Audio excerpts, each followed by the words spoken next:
फिक्र पेश कर रहा हूँ जीते रहे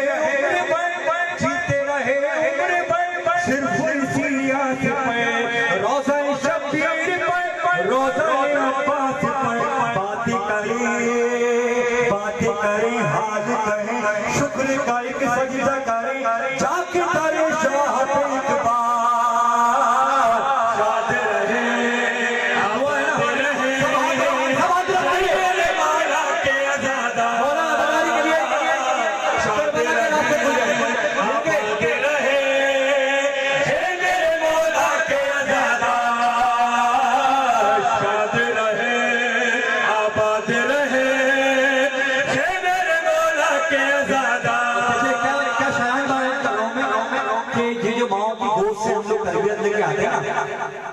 ये वो बयान कर रहा हूँ।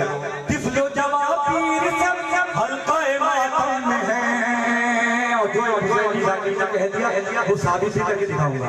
इसके बाद जब हल्का बनेगा तो दोनों हाथ खोल के माथे मारेंगे। मोहम्मद वाले मोहम्मद को पुरसा देंगे।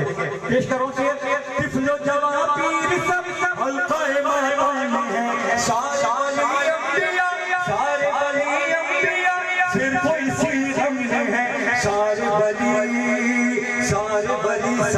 नबी कहते हैं ये बात सभी क्या कहते हैं हम भी हैं शब्बीर के जवान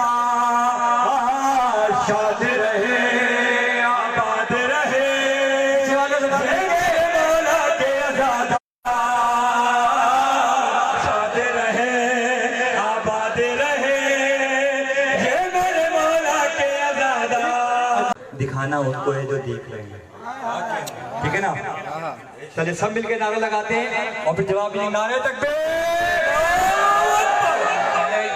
है कि मतलब कि इतनी बड़ी तादाद में आप लोग हैं और हम 4-5 लोग तो बुलंद आवाज से जवाब दिएगा नारे